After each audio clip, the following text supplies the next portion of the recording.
Good morning. I am with Allison Duncan, and we are in Craft Farm, your Allison's studio in Elmira. It's on South Main Street, and it's a beautiful studio, a beautiful space. And Allison, you are a maker. You have done some of the most amazing soaps, I have to say, and all natural products.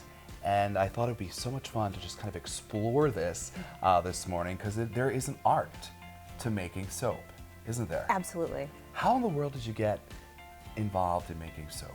Well, I've always been pretty crafty, and I've dabbled in a lot of different craft mediums. And a friend suggested that I try soap making as a hobby because I just love to make anything from scratch, really. And really, soap making kind of caught me off guard by just how interested in it I was. It's a really nice blend of creativity and science.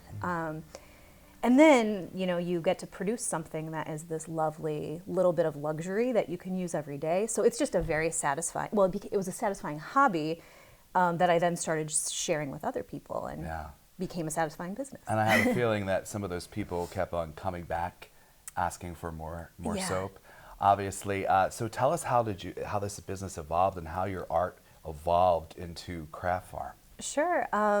So in about 2017, I started growing some vegetables and had a very small little farmer's market stand.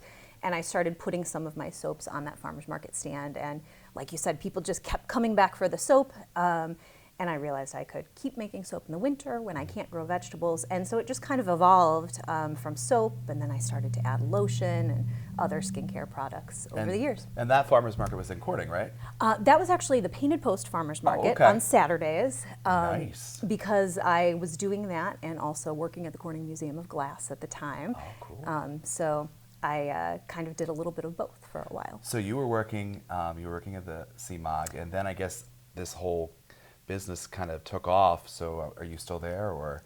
No, I have been since 2018. I've been doing just Craft Farm at various markets and online sales. That's amazing. So a lot of people, you can actually, there's a lot of amazing ingredients in this, and I want to talk a little bit about this because there's a whole movement, obviously, to just go natural, to use natural ingredients for skin and for hair and all kinds of products, because we're seeing more and more chemicals causing more and more problems and more sickness. So what you use is from Mother Earth. It is. And yeah, a big part of forming my business, Craft Farm, was to pursue a more sustainable lifestyle. And so a lot of these products came out of something that I wanted for myself as a product, or I wanted a clean product to share with my family. And then kind of like the best natural products that I've developed have become Craft Farm products that I get to share with everyone. That's pretty amazing. When we come back, we are going to actually, Allison's going to teach us how to make soap, how she does this amazing craft to make. I'm just telling you, some of the artistry of this, you don't even want to use it, but we're going to have more of that coming up in just a few moments, so keep it here. I am back at Craft Farm with Allison Duncan, the owner and creator of this amazing little shop. This is her studio in Elmira, and we're going to actually make one of your products, which is the Lavender and Cedar Luxe Soap. The Lavender and Cedar Luxe Soap. It's absolutely beautiful. Tell us a little bit about what is in this soap. So all of my soaps are plant-based and palm-free. Making them a little bit more sustainable. This one really features some almond oil, some shea butter, which is really nice. Very good for your skin. Amazing for your skin. And then the essential oils, it has lavender, cedar, and kind of a very tiny hint of a citrus kind of note. That is a wonderful mix. It's Great so nice. And then I'm going to mix in to some of the soap this natural colorant. So I also use only natural colorants in my soap, if there is a colorant. That's good, because we always see Red One or all those weird names for colors, and that's just scary. We don't need that in our soap. There's no reason for that. So I like to add something that adds a little skin benefit too. So this one has purple Brazilian clay, which is really nice, and a little like almond infused alkanet, or alkanet infused almond oil. So even that colorant that you're adding is adding benefits to your skin Yep. using the soap. Absolutely. So how do you start this process? Okay, so the first thing I did before you arrived was to mix my lye solution. What's that? So this type of lye is sodium hydroxide, and this is what's used in all soap making. But all soap, you have to mix lye with some fats, and in this case, the fats I'm using are plant-based oils. I want both of these to be about the same temperature, so Okay. I use a little infrared thermometer just to kind of check my temperatures. I'm going to make a swirly soap, so I like these to be a little under 100 degrees, and that's about where we're at right now. Yes, I love the artistry of the soap with the swirls. I think that's so amazing. I also should say that this is a very specific calculation. Okay. So there are calculators online to calculate how much lye you need for how much oil and what kind of oil, and there's a lot of science Yeah. behind it. And Yeah, I see you have protective gear, so I'm Yes. going to step back just a Sure. little bit as you do this process Yep. and talk us through it. so basically what's going to happen is the sodium hydroxide mix, the lye mix, is going to bond with the molecules of the oil. And so you'll actually be able to see the oil kind of turn white, and it's actually turning into soap. So it's going through the saponification phase.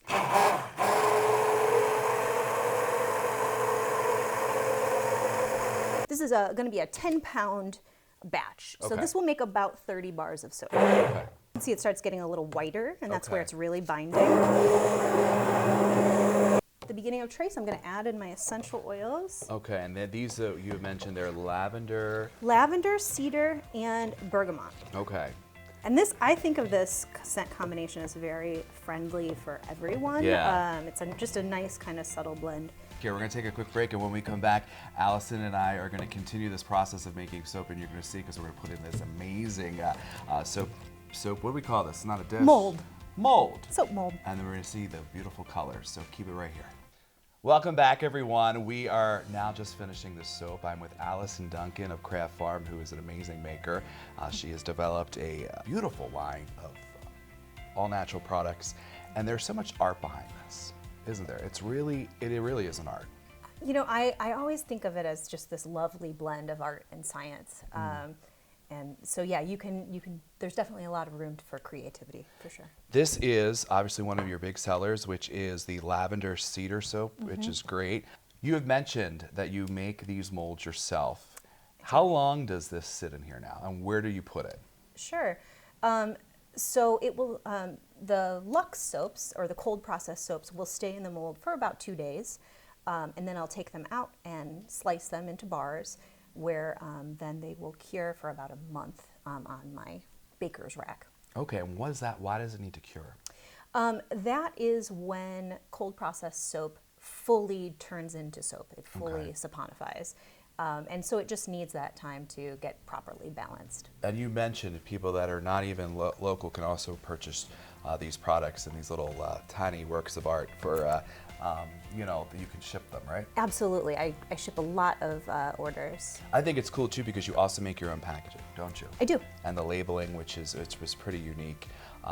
When we come back, Allison, I want to just show everybody at home some of the other amazing all-natural products that you make. So we're going to do that in just a moment, so keep it here. Welcome back, everybody. On this Friday morning, I am with Allison Duncan of Craft Farm. She makes some of the most beautiful products when it comes to luxury soap that are all natural. And you actually started with soap, you mentioned, but you kind of expanded too, which is fun. Yeah. And that usually what happens as an artist or a maker, you kind of expand your craft, and you created some really fun stuff.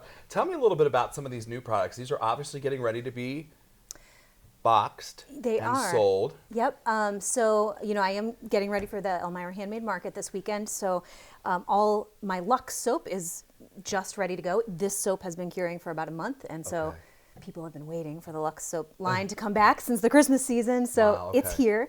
My bath bombs are back. That's the newest one. I'm calling it Breathe. So it has eucalyptus. So if you're a little sick or congested, that's a nice one. It does really open you up. bright and uplifting on Or that one. sinus issues. Yeah. This is perfect. I know a lot of people actually put, eucalyptus in the shower, like real Right. eucalyptus. I do that. It's really good to open up. And this eucalyptus is actually from a local grower, Barnstead Farmstead. So cool. Yeah. Wonderful. And that is? This is Daydream. So this is Okay. kind of a bright kind of citrus, orange and ylang ylang in that one. Ooh, So these bath, Lang-a-lang. yeah, That's a good one. These bath bombs have a little bit of Epsom salt in them as well. So it's just really, the essential oils are soothing, the salts are really soothing. So great for, sore muscles or just to. And these are new. Yes. What are these? I was joking with you and saying they look like macaroons. They do look a bit like macaroons, and I am most excited about these. For years, I've been trying to develop a shampoo bar. Oh, okay. And at first, I thought they needed to be like my cold processed soaps. And the more research I did, I realized shampoo should not be cold processed No, soap. yeah. It's a very specific thing. So I now have 3 bars that don't have names yet, Okay. but I've kind of developed them for kind of frizzier hair, like mine can tend to be. This one's great for like scalp health. But they will last the equivalent of 3 to 4 shampoo bottles. Really? So incredibly long lasting. All you do Economical too. all you do is get it a little damp, brush it across your hair in the shower like 3 or 4 times, and then you can like build up an amazing lather. Now, who tests the products? Of course, me and my family. You and your family. And Yeah. so then if it gets family approved, then Then it moves on to the friends, and yeah. the friend moves on to a whole cycle. I love that. I love that you're a scientist and an artist and a maker all in one, and a business owner right here. And I thank you so much for taking time to do this. I know you're going to be at Elmira Handmade Market, which is this Saturday, I believe, 10 to 4 at Chamberlain Acres in their big greenhouse right on Broadway in the heart of Southport. So we look forward to seeing you there. So if you're interested in seeing some of Allison's stuff and of course all of the other amazing artists, please stop by there. Thank you so much for being a part of this Mornings and Courting segment here on 18 News Today. And we'll be right back after this.